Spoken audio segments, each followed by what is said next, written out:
We love to talk about cancelled movies, and while you may have a more stronger memory to all of the Pixar cancellations or all the big major masterpiece DreamWorks cancellations, Disney themselves have a notably beefy collection on their cutting room floor. And considering this is one of the biggest studios of animation there is right now, I think it's very interesting to see which projects they thought just didn't cut the bill and why they were cancelled. So I hope you enjoy this compilation of the cancelled Disney movies. So in the past we've covered cancelled Pixar movies, DreamWorks movies, video game movies, but we haven't actually touched too much of Disney directly. Until today. Thank you to a bunch of people on our Discord for bringing up this prompt, as today we're talking about a unique looking unfinalized film by the name of My Peoples by Walt Disney Feature Animations. And it's certainly going to put us in a different space to all of our previous entries, as we're turning the clocks back now to 1998 for this. The whole context of who's in charge and involved is drastically different, so let's get into it. So My Peoples was a film and passion project developed in the late 1990s by a guy called Barry Cook. Here's his picture. And he was a pretty prominent Disney man back then. The 90s were a harsh time for the animation department, as many rival companies were putting their foot in the ring for the first time, and Disney themselves were struggling to keep up with their own successes of The Lion King for a while. That is until Mulan came out with just the kind of boost they needed at the time. And Barry Cook becomes involved there, as he was the co-director of Mulan, so not exactly a nobody. Similarly, in the past, he was also the visual effects supervisor for Aladdin and Beauty and the Beast, as well as effects animator for The Little Mermaid. So he's involved in all the major projects essentially. Now this new project began 5 months after Mulan was finished, or at least in pitch form it was, in which it was to be an animated short story Cook had previously written called The Ghost and the Gift, which had 3 children and a ghost helping an Appalachian couple get together. But it was rejected by the 2 head honchos of Disney in the late 90s, Michael Eisner, the Disney CEO, and Thomas Schumacher, the head of Walt Disney Feature Animation. It's a slightly different company name too. Anyway, Eisner thought the story needed more conflict, while Schumacher thought that the cast was too human, and the film was essentially a live-action story instead. So it was rewritten, and very much taken to an extreme countermeasure, as soon enough the characters became far from human, becoming a collection of junk parts as fits the culture of Appalachian residents who create household item dolls. So he created a maquette of a character, delivered it to LA, and had it placed on a conference room table for the next story meeting. Barry then gave his pitch over the phone, intrigued Schumacher with its nice reveal, and had My Peoples greenlighted with a budget of $45 million. So okay, that's a nice IRL tale of how it started. What was the actual story? Well, it went something like this. Set in Appalachia, Texas in the 1940s, My People was to have told the classic tale of 2 feuding families, not Montagues and Capulets, but the Harpers and the McGees, whose 2 children, Elgin and Rose, fall in love. Elgin as well dabbled in folk art, creating the doll characters we know as Angel, a heaven-themed doll made from a flower scoop created as a proposal gift, Abe, an Abraham Lincoln doll made from a scrub brush who has spoons for ears, Cherokee, a Native American boy doll fashioned out of an old garden glove, Miss Spinster, an old lady doll made from the wooden leg of Elgin's dead aunt. Oh. Good-O Boy, a hillbilly type doll made from car parts. Blues Man, a doll with the mannerisms of a blue musician constructed from the handle of a broken mandolin. Crazy Ray, a convict-themed doll made from a tree stump that apparently lived under Elgin's porch. And Angel's Dog, the canine companion made from a spool and clothespin. That's certainly a unique collection of characters, and considering it's the 90s, I'm cautious on whether this would have been done tastefully or not. There's certainly room for error. In fact, Cook also considered the possibility of an over-the-top southern preacher named Preacher Man. However, the execs at Disney worried that they could be considered offensive and cut him out. Maybe for the best. So with all that cast, how does it come together? Well, we actually have the opening pretty clearly laid out for us in a prologue opening number animatic. In it, it explains that the 2 families lived next door until one day some sort of misunderstanding with a pig causes the 2 old men of their respective families to fight. The 2 lovers meet up together and exchange gifts, and the next day the McGee's new chicken lays a blue egg that the family immediately assumes is a curse put on the family by the Harpers. And it turns out to be true in other descriptions, being a curse to make Rose forget about Elgin, but it backfires, swallowing the 2 of them away in a storm after their attempted proposal with the angel doll and later on animating all of Elgin's dolls. All the while, Old Man McGee is left looking sadly out of his window where his kids were last seen. Or something to that effect is to be this first draft of the events. What we then hear going forward is that Angel, now animated, is unimpressed with being a proposal gift and has no intentions to help Rose and Elgin get together, instead leaving town. Some of the other dolls would go after her, whilst others did what they could to help the couple, including the act of keeping away Rose's arranged suitor, Herbert Hollingshead. The details of how these adventures play out is where details become more muddled, especially with the fact that rewrites were aplenty. After all, while Eisner was on board, he described the project as cute but feeling small. But Barry Cook had counters for this in the production department, signing the actual voice cast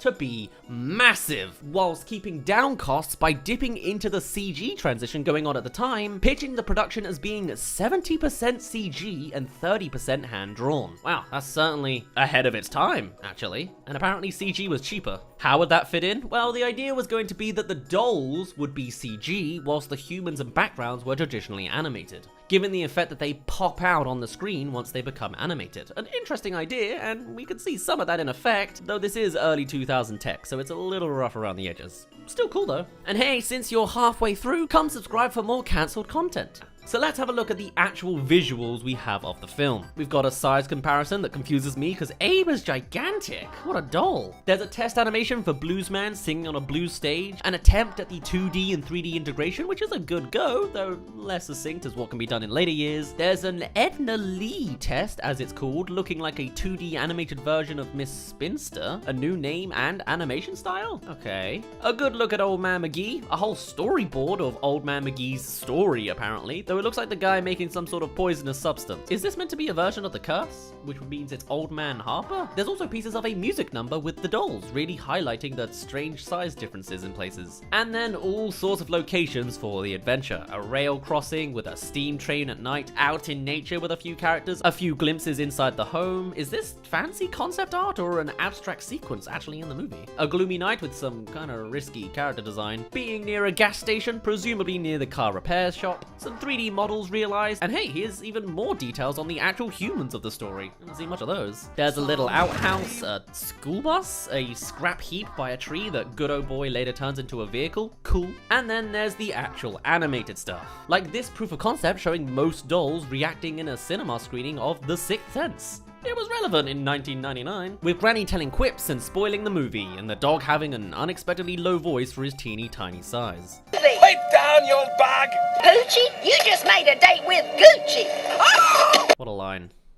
What a line. And this final bit with Abraham Lincoln animated. Overall, it looks pretty interesting, but I could never piece all of these things together, really. As for the voice cast, tell me if you recognize some of these people. Dolly Parton as Angel. And then people more known for pre-2000 stuff. Mostly before my time, in all honesty. But they are Billy Connolly as Angel's dog, known as Fergus in Brave and Dane in the Hobbit series. Diedrich Bader as Herbert Hollingshead, who's Rex in Napoleon Dynamite and Trapjaw in the new He-Man. Hal Holbrook as Abe, who he's later involved with Lincoln in the 2012 film Lincoln. Lily Tomlin as Miss Spinster, who's now Aunt May in the Spider-Verse, though I recognize her as Mrs. Berenger in Pink Panther 2.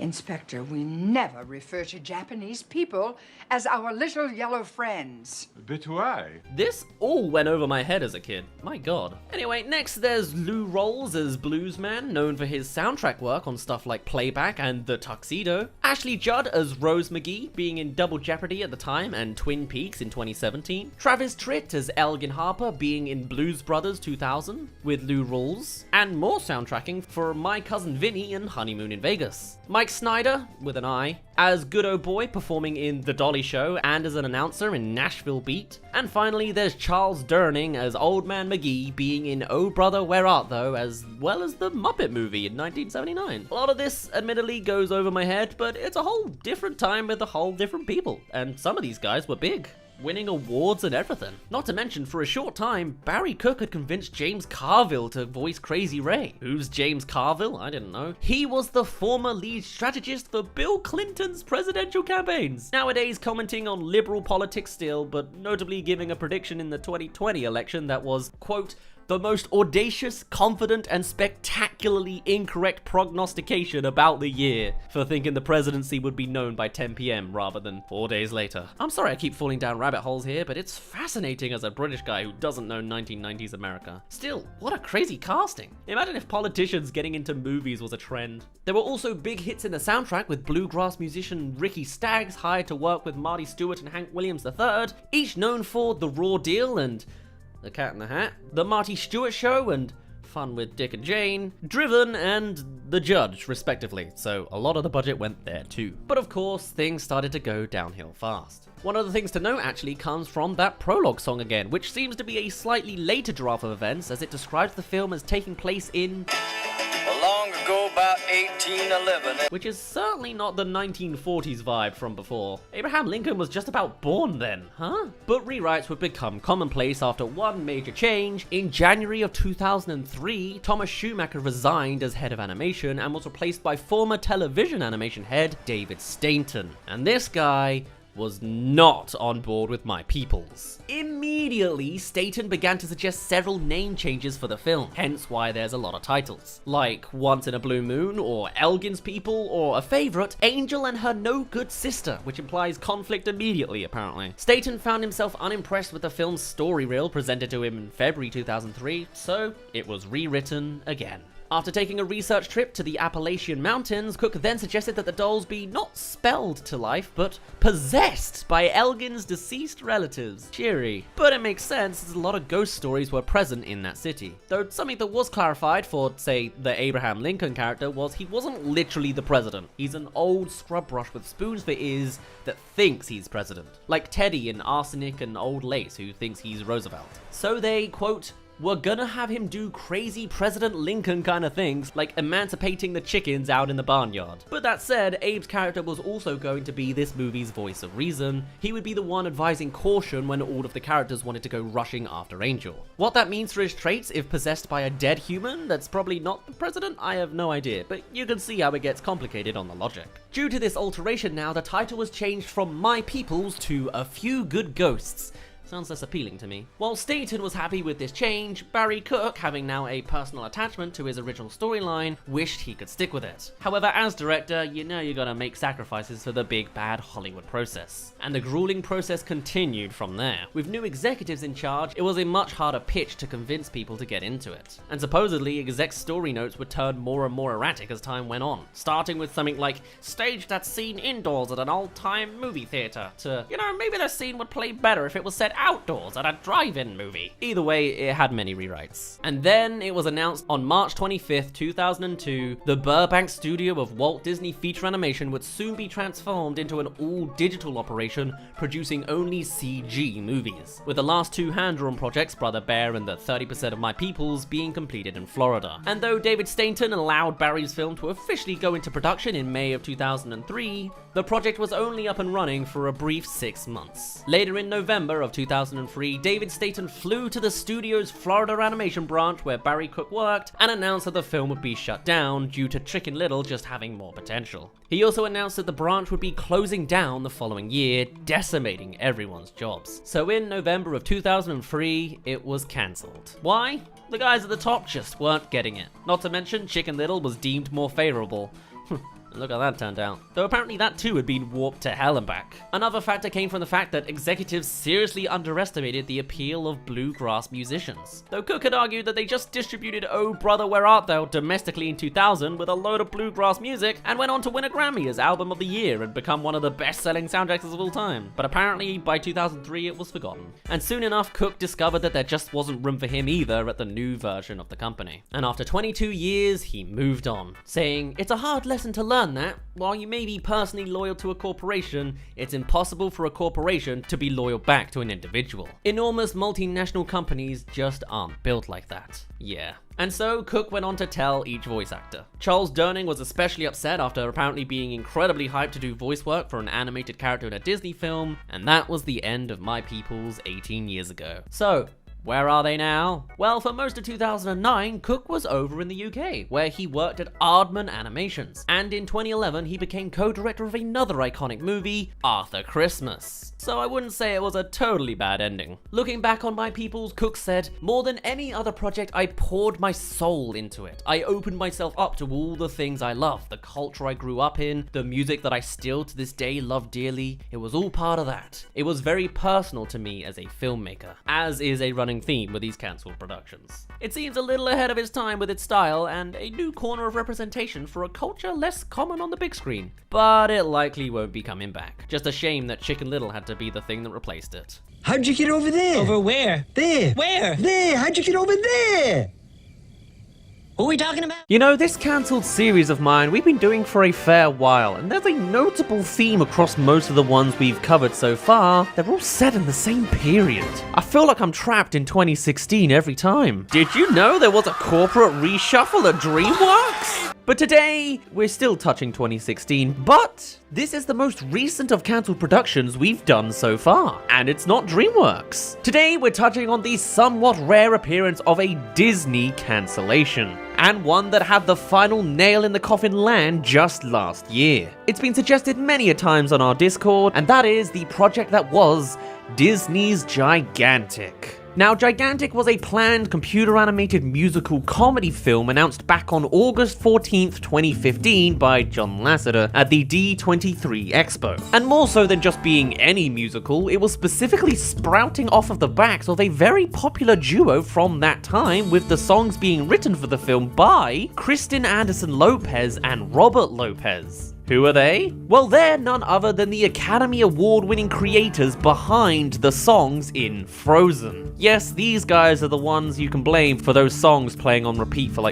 3 years back then? Unsurprisingly, the pair won for Best Original Song with Let It Go, so translating them onto another major Disney musical can only mean the best feat were going forwards with this. That's not the correct phrase. As for other members of the team, there was producer Dorothy McKim, who produced the acclaimed short Get a Horse, or something that I can at least understand as producer for Meet the Robinsons, as well as helping in some form on pretty much everything Disney from the last 20 years. And then there's the other big swinger on the crew, director Nathan Greeno, known for co-directing Disney's other released CG musical, Tangled, for all of you anti-Frozen hipsters. Also writing Meet the Robinsons and being the story artist for several other Disney projects. This is a real Meet the Robinsons reunion. So what is this Gigantic? What's it all about? Well, it's sort of like your classic Disney prompt, just done very, very late. Adapting archaic fairy tales again. We've had Cinderella, Snow White, Little Mermaid, Rapunzel, and now Jack and the Beanstalk. With a few changes, of course. As director Nathan Greeno said himself, "We want to make the definitive version of Jack and the Beanstalk. It's not what you've seen before. It's not one big castle with one big giant walking around." Pretty cool, starting to see all sorts of room for potential in such an open prompt. After this first official announcement, more crew members then started popping up to public knowledge, like Raymond S. Percy, who confirmed on social media that he would be storyboarding for the film. Previously known for the likes of late 90s Simpsons, Sing, Wreck-It Ralph Breaks the Internet, and Frozen and Get a Horse. This is a well-oiled machine of a team that clearly have a lot of overlap, huh? Greeno described Gigantic as a sort of tearjerker, though also one that'll have plenty of comedic moments as well. So, we get the idea. Let's get into the actual plot synopsis. There's a handful of descriptions online. I'll make some sort of merger of them all. So, set in Spain during the Age of Exploration, a young adventurer named Jack is who the film follows as he comes into possession of some magic beans, which lead him to discover a world of giants hidden within the clouds, including a 60-foot tall 11-year-old girl called Inma, who he befriends. Described as fiery, feisty, and very hard to control. Initially, she mistakes Jack for a toy, treating him like a living doll, but the pair eventually form a tight bond, tighter than her rib-crushing grip. He agrees to help her find her way home, and they join forces to stop the Storm Giants, our antagonists of the film, who tower at 120 feet tall, who are a group of enormous bad guys who are wreaking havoc. The film would be one with comedy and deep emotion, and certainly a divergence from the original since the main giant is already a more innocent, little-ish girl within a whole world of giants. Now that's just the synopsis in its somewhat simplest form, but there are all sorts of other elements we can still learn about the film. For example, everything from the film's concept art to its storyboards were all shown off at the announcement of the film, which I imagine you all saw anyway as we went through that summary. But there was loads more shown at this specific presentation. Like, how's about a sample of the music from Kristen Anderson Lopez and Robert Lopez? I don't actually have the song, or the sound of it, but we do have lyrics. I would sing it to you myself, but no one wants to hear that. I can't bear to imagine seeing the audience retention chart after that. But we can analyze the lyrics briefly. But first, you should subscribe. Hit the bell. I love my little man, I love my little man. You can make him do this, you can make him do this. Presumably from the giant discovering Jack in the early days and still thinking of him as a little doll. You can wash him in a dish, be careful he gets ticklish, my teeny little man. There are so many things you can do with a little man. You can toss him in the air, you can pet his tiny hair, my pretty, pretty, pretty little man. You can make him do this, you can make him do this, and he even makes a pretty good bookmark. This? Horrifying, but we also actually see it with one of the concept arcs, squishing Jack between the pages of a book. Rip Jack. In a life that's kind of lonely, I thought if only I had a little man. All culminating on the real reason behind the song and a peer into Inmar's psyche. She is in fact lonely and without friends. Maybe it's a child thing, maybe it's a not being a bad guy thing, or some theories suggest it might be an actual father figure thing. With Inmar not having a father, being so desperate for a little man could make a lot of sense, and opens up a lot of doors for emotional development if Jack ends up having to take that role.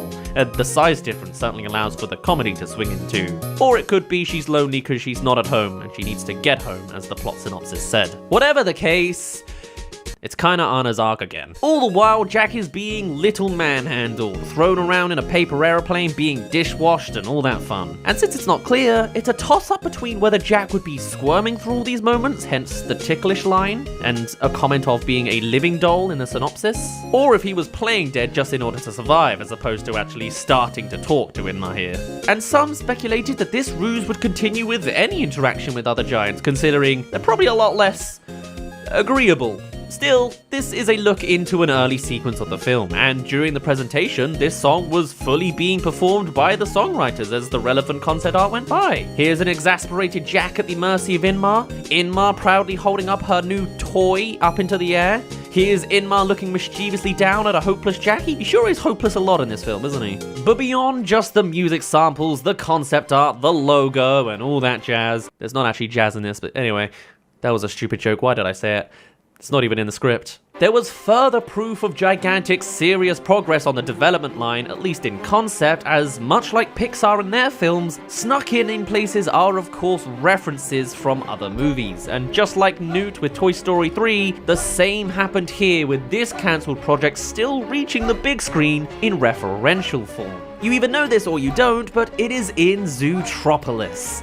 You can guess where. There's that big Easter egg scene with a bunch of DVD covers, right? You've got all sorts of references with Pig Hero 6, Wrangled, Wreck-It Rhino, and right alongside all of them is Giraffic, turning Jack into a squirrel and the beanstalk into a giraffe's neck. Classic.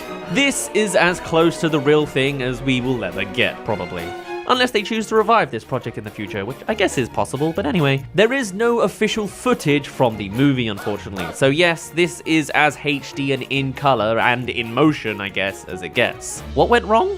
Well, in 2015, Gigantic was pushed back to March 9th, 2018, and was originally set to be entitled just Giants, actually. However, on June 30th, 2016, Walt Disney Animation Studios announced that Ralph Breaks the Internet would be released on that date, and Gigantic would launch instead on the 21st of November, 2018. Okay. A little later, on October 3rd, 2016, things were still going well, at least on the Disney front. DreamWorks, you'll never guess what was happening to them. As a new crew member was added, with writer Meg LaFauve being announced to join the film as a co-director with Nathan Greeno. Previously working slightly outside the Disney animation sphere with a history in writing Inside Out, Captain Marvel, The Good Dinosaur, and ironically Gigantic, a TV show that has no relevance to this at all. Still, some people were really hyped up about this edition, with the massively successful promotion of Jennifer Lee from screenwriter to director with Chris Buck within Frozen, which clearly paid off looking at how well Frozen turned out. Very much Disney mirroring their prior great moves. On April 25th, 2017, Disney then announced that the release date had now been pushed up to November 25th, 2020, scheduling it to be the 59th animated feature in the Disney animated canon, following the release of Frozen 2 in November 2019.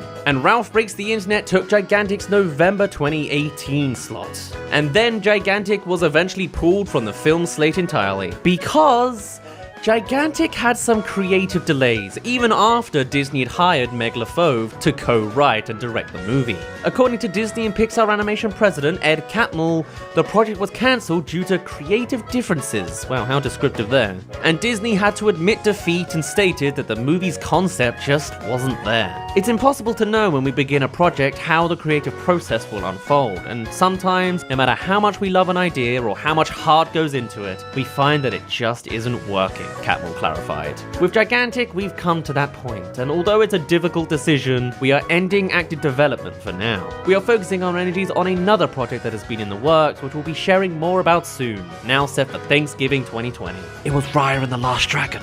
That got delayed too because it's 2020, remember? And that was the very small tale of Disney's cancelled Gigantic. They keep these things pretty tight-lipped, eh? The way they mention creative differences could be interpreted as struggling to work with the concept well enough, or it could have been a full-on internal conflict of ideas. But we will never know. Jack and the Beanstalk is one of those classic fairy tales though, so I imagine if there's any motivation for a dropped film to be picked up again, it would probably be here. Of the changes we did get to hear, it certainly looks to be an interesting and functional prompt, but the rest is up to our imagination. There was no super musical sequel to Frozen, unless you count Frozen 2. Kristen Anderson Lopez and Robert Lopez would go on to work with the WandaVision soundtrack as well as Spies in Disguise, and they worked on Coco?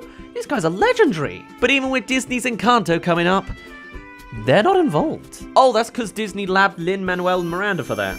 I guess that makes sense. Even still, this giant beanstalk story has wilted, and the only Disney adaptation we've got is the 74-year-old version that is Mickey and the Beanstalk. I guess it'll do. A little while back, I made a video about the cancelled Nimona movie, a Blue Sky Studio project with all sorts of LGBT representation in it that was a genuine shame to lose. But I'm happy to report it's back, being revived by Netflix now with producers like Eugene from the Try Guys, which is just such a success story, both now and for the kinds of kids that will really resonate with it in the near future. So in keeping with that announcement, today we're covering yet another production that was canned through the very same merger. Will it have the same uncancelled treatment? No promises. The contexts are completely different, but there are some similarities. This is Fox's cancelled Mouse Guard. Thanks to Diego Lacamara and Futaba Forever for the suggestion on our Discord, and sources for all this info can be found down in the description. So Mouse Guard, much like Nimona, was originally source material in an entirely other medium, being a best-selling comic series created by David Peterson. It's a medieval fantasy about a society of mice who are bound to a noble duty of protecting their fellow brethren against hostile species. Mouse Guard takes place in the 1100s and thus has them protect themselves using armor and weapons from medieval times. Publishing for the series began through Boom Studios' Archaea imprint since early 2006. Purportedly releasing each issue bi-monthly in collections, as well as amassing a number of spin-offs too over the years. And back in 2008, the first collection won an Eisner for Best Graphic Album Reprint, something Nimona also received 8 years later, as well as for Best Publication for Kids and Best Anthology in 2011. So a pretty decent source material to adapt. Bringing us now round to the movie adaptation. Fox acquired the rights in 2016 and it was conceived as a hybrid piece combining performance capture techniques alongside visual effects courtesy of Weta Digital. Now, Weta Digital are a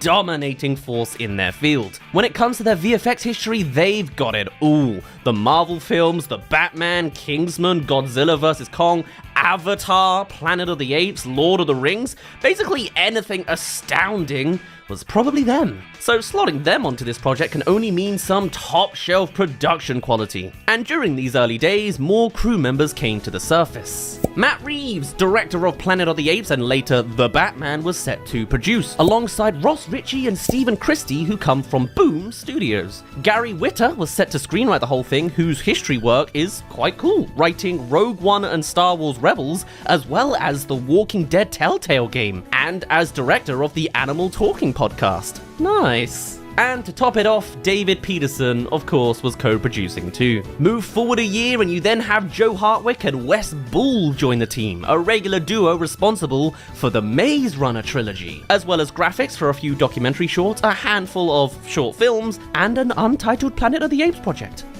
Still, this was a powerful team as the foundation for this movie. Not to mention, conceptually, it was refreshing to see a company like Fox showing the initiative to adapt non-superhero graphic novels into mainstream films, like the Kingsman series and, of course, Nimona. All to now take us back to an epic fantasy about a world of mice inhabiting a lush forest world. And the budget? $170 million. Cool. Talk about swinging big. And thus, pre-production was well underway. Cast members started being pinpointed, and the three made public are ones I don't even need to introduce.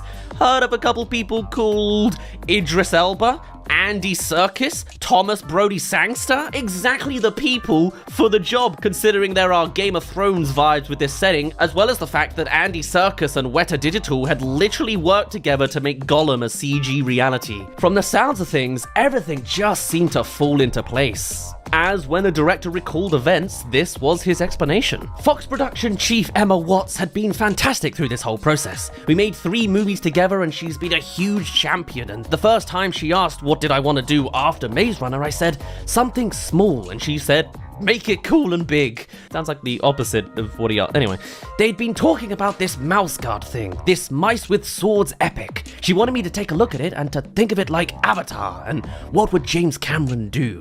Wow, daring to look to Avatar for inspiration considering how little cultural impact that seemed to have on the public, but I can definitely see the logic behind that, to a certain extent. Though maybe with this outlook, I can also start to see its downfall. I took the book home, saw the imagery, and locked onto this. Avatar with medieval mice. That's when it clocked in, when the possibilities presented themselves and the ideas began flooding in. Right. Still, pushing super hard on visual eye candy like Avatar intended still sounds like a magical prompt, especially if the source material can actually bolster up its impact from a story and charm aspect too. We'll roll with it. Continuing on the tale, Wes Bull went on to say, we brought Glenn Derry, who designed Cameron's films, with the goal of making a trailer to show what it looked like for mice to really walk around and to fight. So 12 or 13 weeks later, we made a sizzle reel, a test trailer with really good previs. We got Weta involved, got Dan Lemon who did the visual effects of Caesar for Planet of the Apes. We had the best craftsmen from my point of view, and started down a 1.5-year long road. By the way, check if you're subscribed if you're liking this kind of content.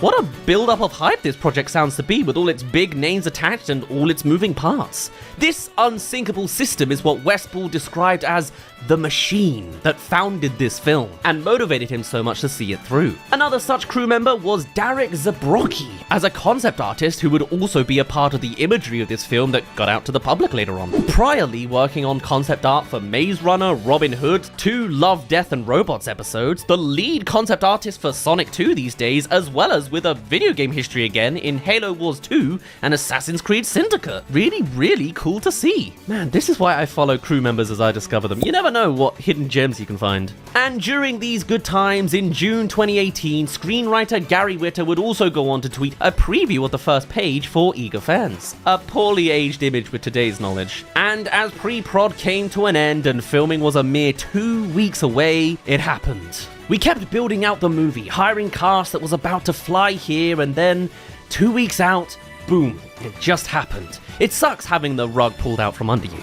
We had assembled some of the best artists I had ever dreamed of working with, and they wanted to be here. Many of them came up to me in the lunchroom to say, this felt so different. It wasn't another superhero movie or a sequel, it was an original, but one that fit the box of those movies. A big mainstream project. The author of these graphic novels created a universe, and it felt like every day we were making Star Wars. That kind of endless potential. I was on the stage prepping with the entire crew, and the stages were being built out, and I get this call, and I try not to tell anyone and have to go back out there and work.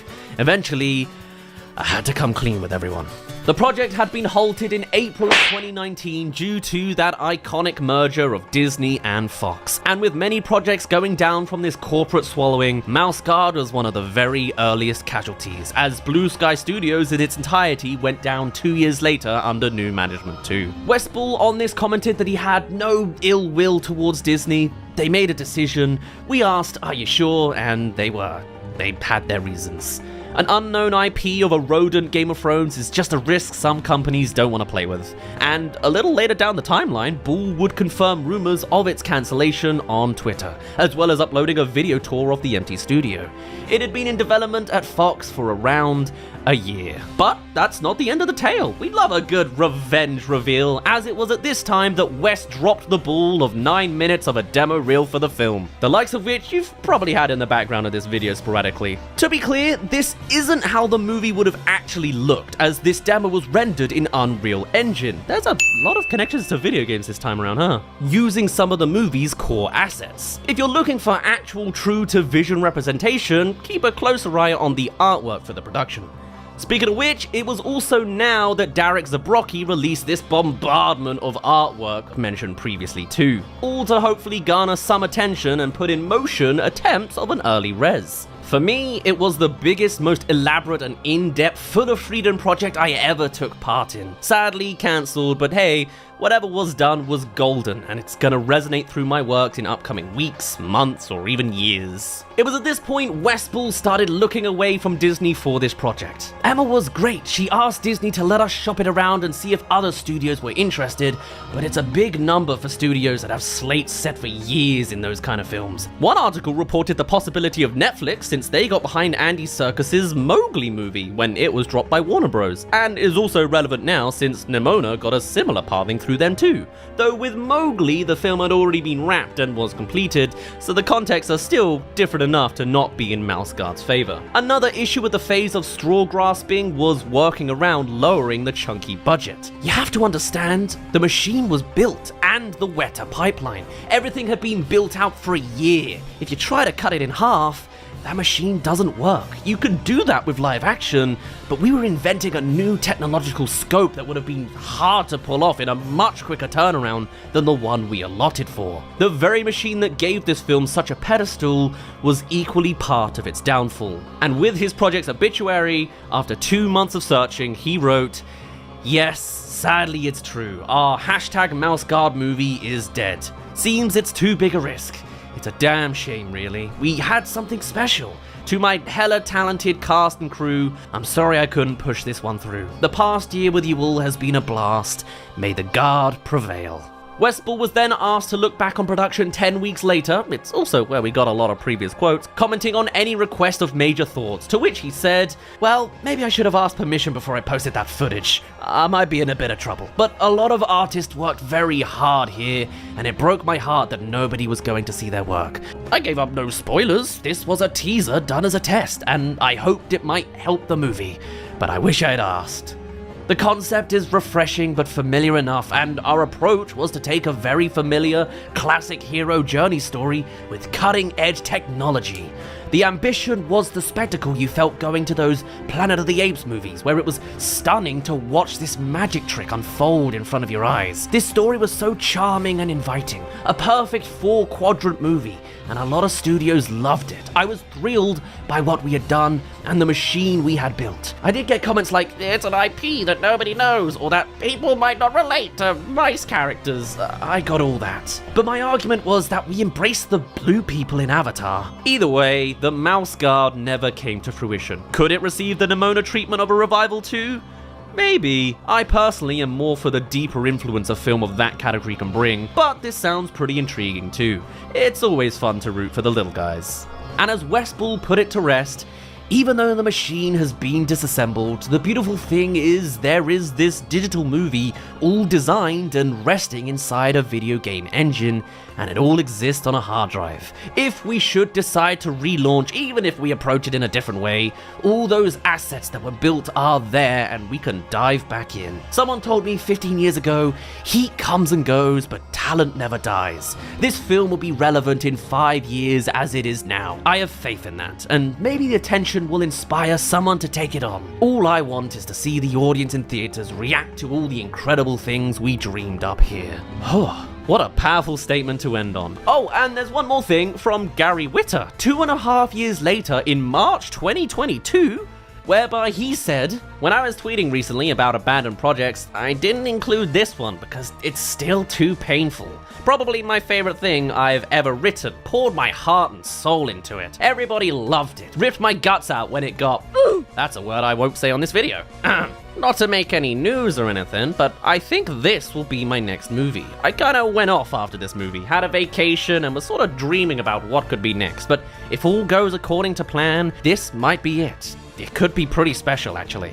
We're just in the early stages, of course, but it's gonna be a giant friggin' movie. My next movie is probably gonna cost what my last 3 movies combined cost. It's kinda crazy because it's going to be one giant visual effects movie, essentially. It's a fairly beloved little comic series, such as Maze Runner in a lot of ways. There's a lot of people who love these books. I don't entirely know how to process this one. There is no formal announcement just yet, but I also can't tell if they're talking about our Mouse Guard or just another comic series. Either way, it's always exciting to hear the rumblings of a new bodacious project, and being a unique adaptation is always a plus. But that's all she wrote about this little tale about a little community. Yes, today we are covering the cancelled Treasure Planet sequel, Treasure Planet 2, the fan favorite of sequel projects that will absolutely never happen.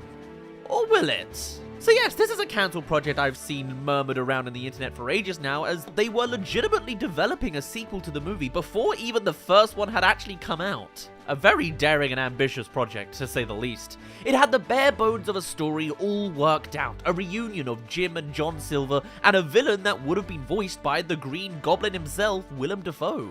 However, even before the first movie's complete car crash at the box office, however tragic that may be, the movie's dubious status as most expensive traditionally animated movie of all time, combined with Disney's escalating steps towards CG animated movies, had basically signed the sequel's death warrant immediately. Even the studio's excessive habit of straight-to-video sequels couldn't really save this one. Though again, that's another suggestion I do get a lot, so let me know if you'd like me to cover those. Treasure Planet represented a failure that led to a turning point in the company that would change its animation output forever. When weighed up against its budget, it is often considered one of the most expensive box office failures of all time. With that much baggage going against it on such a fundamental level, it is no surprise that this corporation-rattling flop just never got its sequel. However, what would the sequel have been? What was the road to all of this mess, and has the movie's newfound cult classic status revitalized hopes for a follow-up of some form? Well, come join me as we go through just that very timeline. And perhaps we'll show some of the rare footage and images we have to prove that this project even existed in the first place. The story begins with a movie that actually saved Disney from its biggest flop of all. Treasure Planet may have failed, but it didn't almost destroy the studio like The Black Cauldron did. Good lord, they had a rough day at the office with this one. Black Cauldron was in production during another point of major Disney reshuffle, which brought in Michael Eisner, Frank Wells, and of course, art series regular Jeffrey Katzenberg. The movie's production was in so much turmoil that Katzenberg threw the hammer down on a brutalized cut of the film, removing a lot of the darker sequences. Unsurprisingly, the results may have been lighter, but they certainly hadn't made the movie better. Released in 1985, the movie very much cemented itself as the literal dark horse of the Disney repertoire. Though I'd say it still holds a great deal more artistic merit than, say, Ralph Breaks the Internet, you know?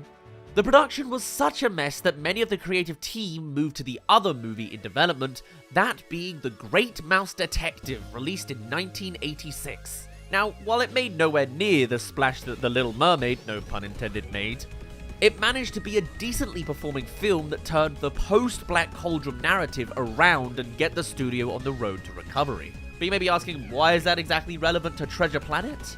Well, that's because it was directed by Ron Clements and John Musker, the guys who would use their newfound studio savior status to embark on a 20-year battle to get Treasure Planet to the big screen. Yes, this duo would be the ones behind some of the great Disney movies going forwards from this point.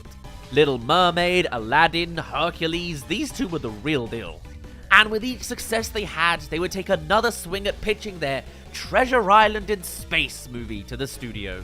Literally right from the pre-Great Mouse Detective era. The first pitch of this was in 1985. So I guess you could argue that the production for this movie took 17 years. From 1985 to 2002. And throughout this journey, they would continually try and get it made each time they delivered another hit. And after Aladdin blew the roof off, they were particularly sure that they could get this damn thing made. And yet old Jeffrey Katzenberg just wasn't interested. Nonetheless, this time the two weren't having it. They went straight to Roy Disney, no less. Passing this on to Michael Eisner, it would soon be put into contract that they would be able to make the movie once they'd finished Hercules. And that's exactly what they did. One Hercules later, and they were ready to get cracking on the movie. However, between the contract being signed in 1995 and the movie going into production in 2000, one major thing had happened. Pixar's Toy Story. The movie that set the stage for the industry to change forever came out soon after that contract was signed. And though Disney continued to plow on with their traditional releases, it was beginning to become clear what the new gold rush was about to be. However, in many ways, this appeared to be in Treasure Planet's favor. Whilst not a bona fide CG movie, Musker and Clements were still looking to use a lot of it for the space sequences and creatures. To this day, the blending of the traditionally animated John Silver and his CG arm is commendable. However, with Disney in between the underwhelming performances of its own recent efforts and its taste of Pixar's immense levels of success, this would later come to curse the movie. Already, Emperor's New Groove and Atlantis had performed underwhelmingly by the studio's own standards, and the CG as the future narrative had already begun. It didn't matter that their first computer-animated effort, Dinosaur, had bombed, whilst Lilo and Stitch was a massive hit. That's the narrative that corporate were running with. Not to mention their complete humiliation in the face of Shrek's juggernaut success with its taste of now rival Katzenberg's desire to poke fun at Disney on full display. Whilst they'd had some warning shots from prior DreamWorks efforts, Shrek lit his green beacon that other studios can make money in the animation industry. It really was the signal that not only has Disney just lost its monopoly in the animated movie market, but that they were well behind of DreamWorks and, by proxy, their own collaborators like Pixar. And eventually they'd get there with Chicken Little, so, really a tumultuous time for Disney. But before then, they had to deal with these damn traditionally animated movies already in production. Thank you for making it halfway through this video. This is the part where I tell you to subscribe if you're interested in future cancelled videos. There are all sorts of other cancelled sequels and spin-offs based out of already existing franchises, so I think I'm going to go through them over the next few months. Let us know if any cancelled projects call out to you. But otherwise, I shall let you get back to the rest of the story of Treasure Planet and its cancelled sequel. Thanks for watching halfway through. But before then, they had to deal with these damn traditionally animated movies already in production. In hindsight, it did feel like the bigwigs were looking to bury this movie as a sacrificial lamb to get 2D animation out of the picture. I mean, they released it with Harry Potter The Chamber of Secrets, a James Bond movie, and Disney's own The Santa Claus 2. They put it up against their own movie. And yet, despite this apparent financial assassination attempt, they did have plans for the standard direct-to-video sequel and TV cartoon treatment for the movie. Which of course brings us to the cancelled sequel. Now, this was a model that had been kicked off with Aladdin and had only grown in success for Disney with The Lion King and later Lilo and Stitch. Hell, with the Lilo and Stitch spin-off content, they basically created their own version of Pokemon. So, despite this whole video giving the impression that the studio has hated this movie since that first pitch in 1985, they preemptively planned spin-off media for its potential success. They had already begun full-on developing this sequel. They had a story, a new main villain in Ironbeard, it was all ready to go. Better still, none other than Willem Dafoe was apparently going to voice this Ironbeard character, who I'm guessing would literally just be a cyborg version of Blackbeard. That's very much this property's MO, turning famous pirates into robots. If this franchise had taken off, we'd definitely be seeing a Jack Sparrow riff in the third one. Definitely a TV episode at least. Anyway, the story would have been Ironbeard becoming a big bad in the galaxy, causing a scenario that would be the reunion of Jim and John Silver, of course. Jim, by the way, would be happily attending the Royal Interstellar Academy, where I'm guessing it's just classes of how to cry like the Matthew McConaughey meme. He would then be heading into this adventure with his new classmate and new love interest, Kate. Because, you know, they really thought through the character when she's just called his love interest in the premise. Jim, John Silver, and Kate would have assembled to stop Ironbeard before he releases all the inmates of Botany Bay Prison Asteroid. Yep, you had to add an asteroid on the end to make it all the more out of spacey. This would have been interesting, though I do also think that it would have been very much remembered as a passable Disney DVD, as opposed to anything more profound. The idea of a sequel to Treasure Planet has loomed on the internet for a while, and I'm sure there are all sorts of grandiose imaginations that fans have thought onto it, but this does seem to be a premise for just a very simple DVD sequel, you know what I mean? And let's be honest, the reason why this sequel is so sought after is purely because it didn't happen. But evidently, they weren't thinking that whilst they were still making the movie, and by proxy, developing its sequel at the same time. To be fair, the production team may have had a good reason to legitimately think that this movie was going to take off. They did give it a solid marketing push after all. I mean, they launched the first trailer to play alongside Star Wars Attack of the Clones, which surely should have gotten its part of the audience. And Hasbro made toys, for God's sake. Even now, I still remember the McDonald's Happy Meals campaign where you could collect different bits of Ben the Robot. Kind of gross, I guess, that they were beckoning kids to have like 9 Happy Meal toys to make this robot, but hey, that's its own marketing problem from the McDonald's side of things. Also, can't complain too much on this one, as McDonald's gave my very first acting job at a very young age. I don't know how well known that is nowadays, but yeah, that's me in a McDonald's advert. I was a very active 6-year-old kid in London.